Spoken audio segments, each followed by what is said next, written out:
Subscribe करिए हमारे channel target UP TET CTET को और बेल आइकन को दबाइए। हेलो फ्रेंड्स, मैं रेनू स्वागत करती हूँ आप सभी भावी अध्यापक एवं अध्यापिकाओं का आपके अपने channel target UP TET CTET में। दोस्तों, आज की इस वीडियो में हम आपके यूपी टेट में संस्कृत विषय के सिलेबस के विषय में यूपी टेट में संस्कृत आप लोगों को पता है कि ऑप्शनल सब्जेक्ट में होता है। संस्कृत विषय ऑप्शनल सब्जेक्ट में होता है, चाहे आप इंग्लिश लीजिए, चाहे आप संस्कृत लीजिए या फिर चाहे आप उर्दू लीजिए। तो संस्कृत विषय का सिलेबस यूपी टेट में किस किस टॉपिक से संस्कृत विषय में क्वेश्चन पूछे जाते हैं और संस्कृत विषय का पूरा सिलेबस क्या है, आज की इस वीडियो में हम देखेंगे। और यहाँ पर दोस्तों देखिए, सबसे पहले यहाँ पर अपठित अनुच्छेद आपको मिलेगा करने को, फिर संज्ञाएं, फिर अकारांत पुल्लिंग, आकारांत स्त्रीलिंग, अकारांत नपुंसकलिंग, इकारांत स्त्रीलिंग, उकारांत पुल्लिंग, ऋकारांत पुल्लिंग, ऋकारांत स्त्रीलिंग, ये सभी दोस्तों आपको शब्द रूप याद करने होंगे। और इसके बाद देखिए घर, परिवार, परिवेश, पशु, पक्षियों, घरेलू उपयोग की वस्तुओं के संस्कृत नामों से परिचय, ये भी एग्जाम में पूछता है। आप अपने आसपास के परिवेश के वस्तुओं का नाम संस्कृत में जानते हैं या नहीं जानते हैं, इसीलिए यह पूछा जाता है, तो यह आपको याद रखना है। फिर उसके बाद सर्वनाम, क्रियाएं, शरीर के प्रमुख अंगों के संस्कृत शब्दों का प्रयोग, इसके बाद अव्यय, उसके बाद संधि। संधि से तो हमेशा क्वेश्चन 2 से 3 क्वेश्चन तो फिक्स है, एग्जाम में आता ही है, कभी कभी 3 से भी अधिक आ जाता है। तो संधि, संधि विच्छेद, इसके अलावा समास से भी क्वेश्चन आता है। फिर देखिए संख्याएं, संस्कृत में संख्याओं का ज्ञान, संख्याएं 1 से लेकर के 100 तक कम से कम आपको बढ़िया से याद होना चाहिए। तो संस्कृत की गिनती ऑलरेडी मैंने आप लोगों को बताई भी है, अगर आप लोग कहोगे तो एक बार फिर से मैं बता दूंगी उसको, बहुत ही अच्छे से मैंने वीडियो के माध्यम से बताया है संस्कृत की गिनती। इसके बाद देखिए लिंग, वचन, प्रत्याहार, स्वर के प्रकार, व्यंजन के प्रकार, अनुस्वार एवं अनुनासिक व्यंजन, इन सभी के विषय में भी एग्जाम में क्वेश्चन पूछता है। इसके बाद हम आगे बढ़ेंगे तो यहाँ पर आप देखिए स्वर, व्यंजन एवं विसर्ग संधियां, यानी कि स्वर संधि, व्यंजन संधि, विसर्ग संधि, तीनों से क्वेश्चन आएगा। समास, समास से भी बहुत सारा क्वेश्चन एग्जाम में पूछेगा। उपसर्ग, पर्यायवाची शब्द, विलोम शब्द, कारक, प्रत्यय एवं वाच्य, इन सभी से एग्जाम में क्वेश्चन आपको मिलेगा। कवियों एवं लेखकों की रचनाएं, इनसे भी क्वेश्चन पूछता है, जैसे कि कालिदास की रचनाएं, बाणभट्ट की रचनाएं, ये सभी चीजें इनसे भी पूछता है क्वेश्चन। तो कवियों और लेखकों की रचनाओं के नाम भी आपको याद होने चाहिए।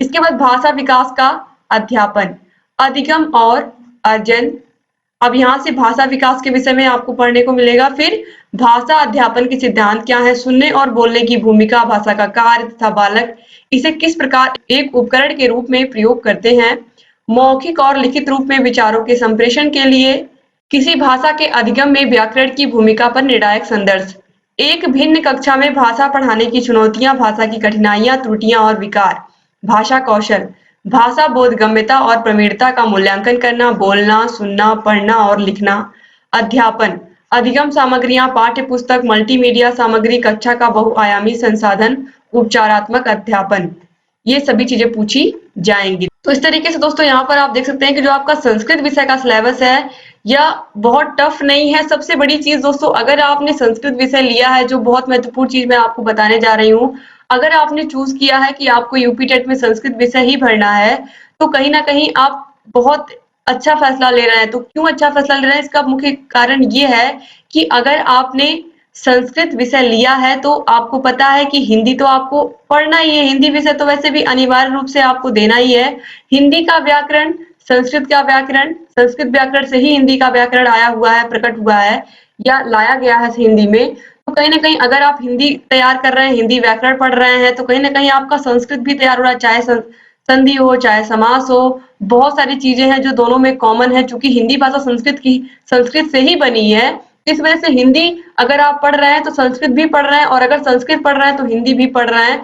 तो इस तरीके से कहीं ना कहीं आपके दोनों सब्जेक्ट आसानी से तैयार हो जा रहे हैं, दोनों विषय आसानी से तैयार हो जा रहे हैं। तो इसलिए अगर आप चाहें तो आप अच्छा स्कोर कर सकते हैं, सिर्फ और सिर्फ एक विषय की मेहनत पर दोनों विषयों को अच्छा कर सकते हैं। तो इसलिए अगर आपने संस्कृत विषय चूज किया है तो बहुत अच्छा किया है।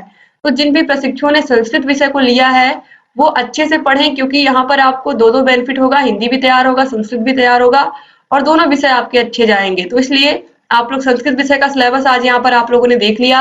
अब इसको बहुत ही अच्छे से हम अच्छे से याद भी करेंगे, इन सभी चैप्टर्स को अच्छे से समझेंगे भी, पढ़ेंगे भी और इससे क्वेश्चन भी ढेर सारे सॉल्व करेंगे।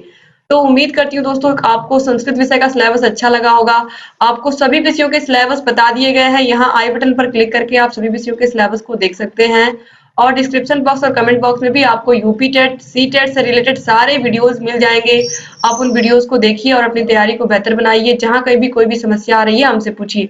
और अगर अभी तक आपने चैनल को सब्सक्राइब नहीं किया है तो प्लीज सब्सक्राइब कर दीजिए और बेल आइकन को भी प्रेस कर दीजिए ताकि हम जो भी नई वीडियोस बनाते हैं उन सभी का नोटिफिकेशन आप लोग के पास समय से जाए और आप हमारे सभी वीडियोस को ऐसे ही देखते रहें। दोस्तों उम्मीद करती हूँ आप चैनल से ऐसे बने रहेंगे और सभी वीडियोस को देखते रहेंगे और जहां कहीं भी कोई भी समस्या आ रही है हमसे पूछते रहेंगे।